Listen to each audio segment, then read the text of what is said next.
nous avons vu les plantes succulentes de Tananarive à Ansirabé. Sur celle-ci, nous allons voir les plantes succulentes d'Ansirabé à Fianarantosa et un peu plus loin vers Iosi, ou Ioucha malgache. Nous reprenons la route à la recherche des plantes succulentes à Madagascar. Pendant la traversée des villes et des villages, on remarque les maisons traditionnelles Mérina. La grande majorité de celles-ci ont des balcons, qui sont souvent très fleuris et parfois avec des plantes succulentes.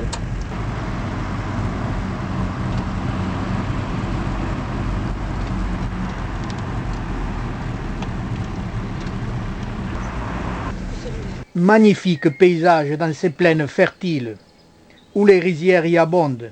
Celle-ci étant la principale culture de Madagascar. Plus loin, on remarque ces dômes rocheux, appelés Enzelberg.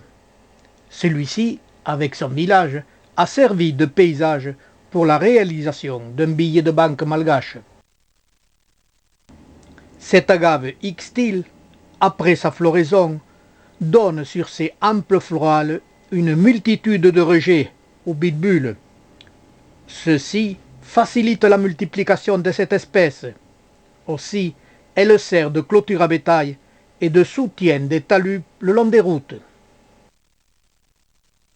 Nous continuons notre route en allant vers le sud. Le style des maisons change, les terres deviennent pauvres et arides. Furcrea gigantea. Et comme nous sommes à Madagascar, cette plante est appelée Furcrea madagascariensis. Cette plante a la particularité, quand elle meurt, de dégager une odeur nauséabonde. Pour cette raison, elle est aussi appelée Furcrea foetida. Cette plante, comme la précédente, produit sur ses hampes florales une multitude de bilbules, ce qui facilite sa multiplication.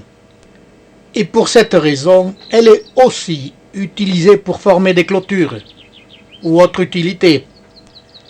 Sur ce même secteur, nous avons la chance de pouvoir admirer les bitbules et la floraison.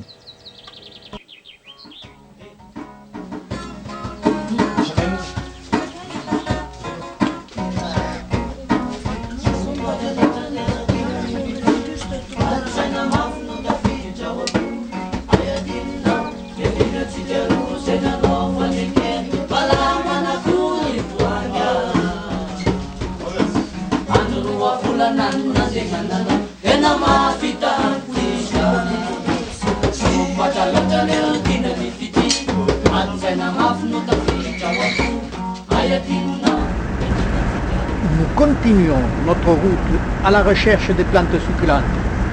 Nous remontons cette rivière qui nous mène en altitude vers les hauts plateaux, terrain très propice aux plantes succulentes. En route, nous nous arrêtons dans un secteur rocailleux.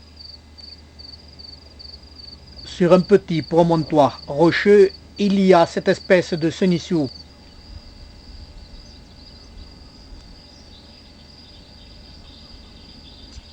En compagnie de tout un groupe d'Aloe ibitiensis.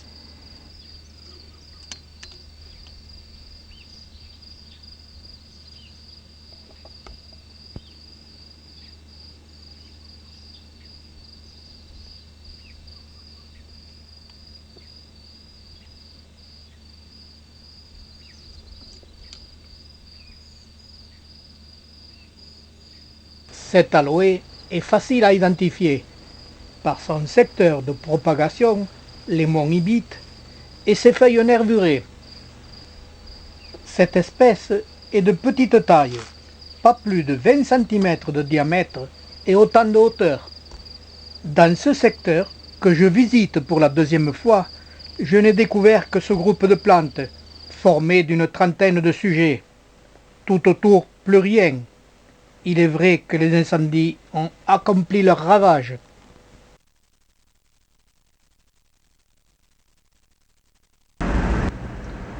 Nous continuons notre route sur ce plateau central de l'île.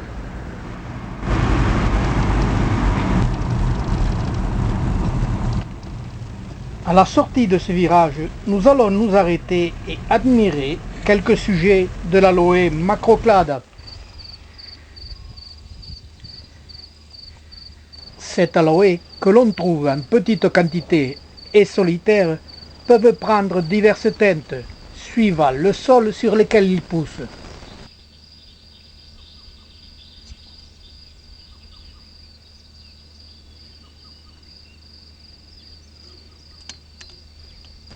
On remarque peu de fruits. Ce sujet, que je mesure, a plus d'1,50 m de diamètre et autant de haut. Il a une hampe florale de plus de 2,50 m de hauteur.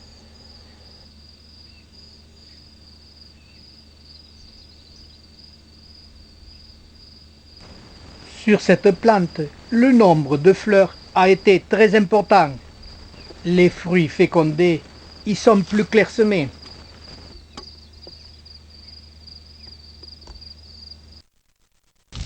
Nous reprenons la route, mais il nous faut traverser cet incendie. Celui-ci fait le bonheur des rapaces, qu'ils sont à l'affût des rongeurs et des serpents, fuyant le feu.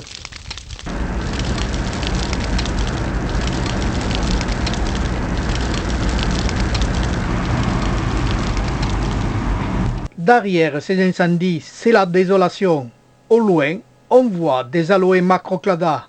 Ont-ils résisté?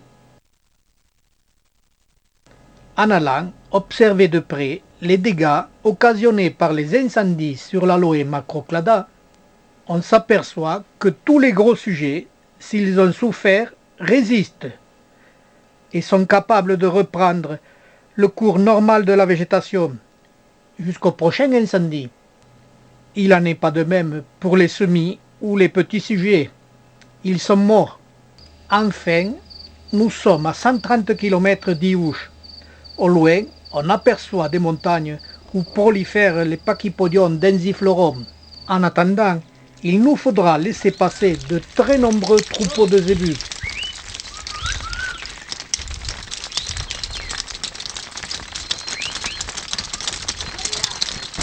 Devant nous se dressent ces monts, qui sont en partie couverts de Pachypodium densiflorum et autres succulentes, mais il faut un œil exercé pour les apercevoir.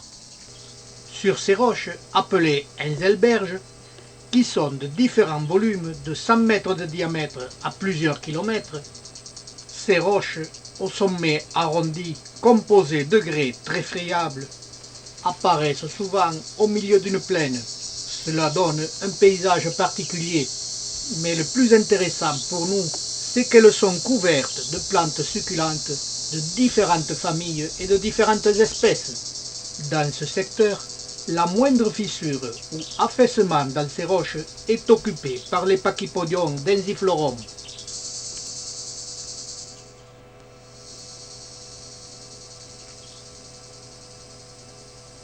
Ce Pachypodium densiflorum est facile à identifier par ses fleurs jaunes en groupe au tube floral très court. Sur ces mêmes roches, il est en compagnie du Kalanchoe encephala.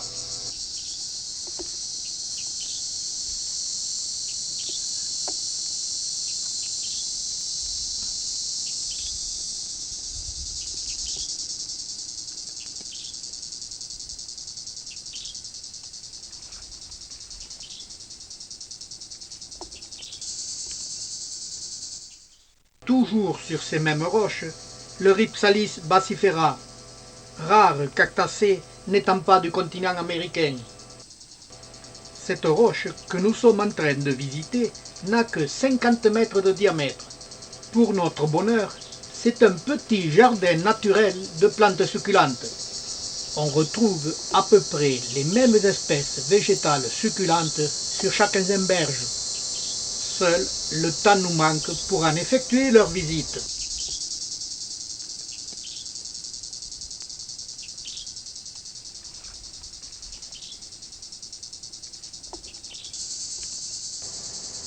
Toujours sur ce même rocher, en compagnie du Rhipsalis, il y a le Chinanchum thierreri.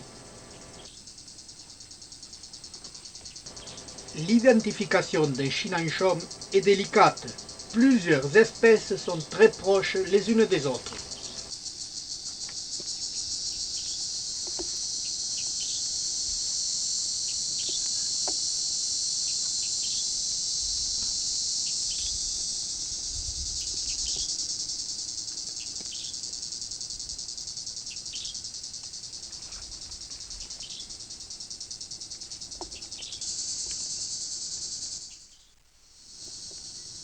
Toujours sur ce même rocher, ce Kalanchoe orgialis,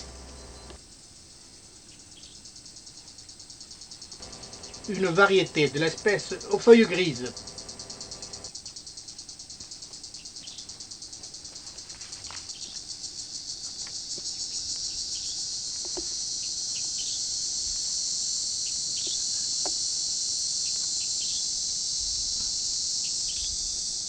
Au pied de ce rocher, il y a cette plante en fleurs, une asclépiadacée.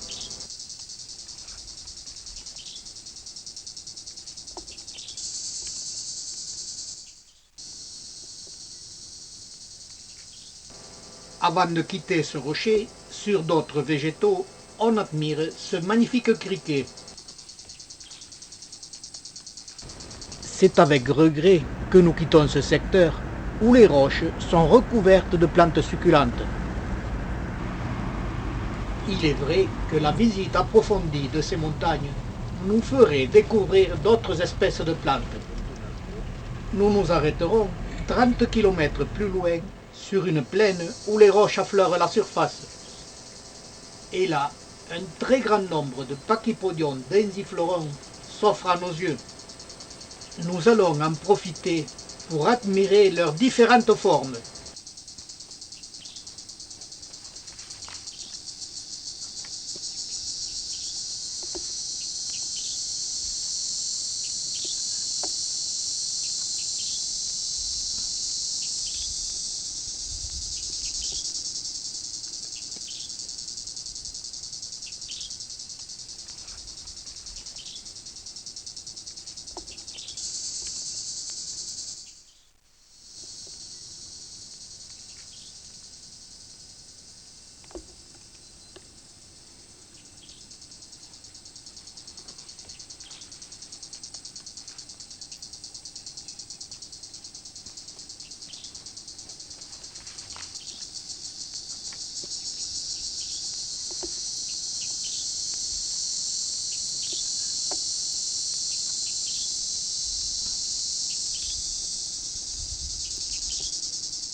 Dans ce secteur, je mesure le plus grand sujet. Je vais la mesurer. La mesurer là aussi c'est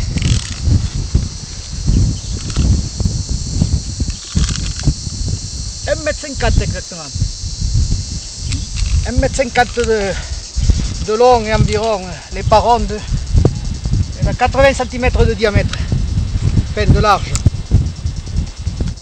Dans ce secteur, les pachypodions ne sont pas les seules plantes succulentes. Ils sont parfois en compagnie très intime avec l'Euphorbia fianaranthera.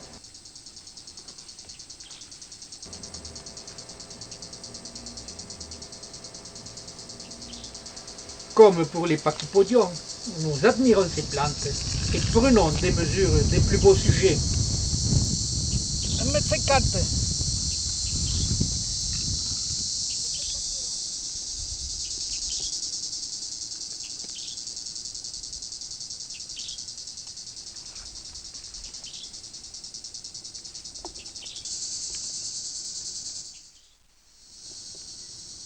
En compagnie de cette forbe, il y a aussi le Senucio crassissimus. Nous avons vu des touffes de plus d'1 mètre de diamètre.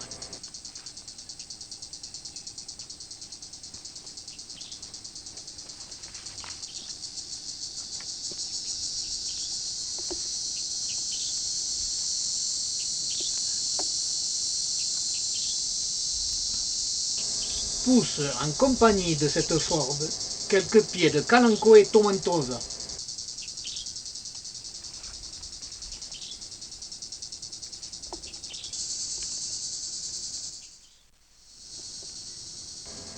Sur ce plateau, une visite plus approfondie nous aurait fait découvrir d'autres espèces de plantes succulentes.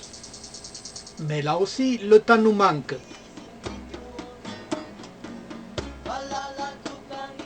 Au loin, nous apercevons les montagnes appelées les Deux Jumelles. C'est ce secteur que nous découvrirons dans la prochaine cassette.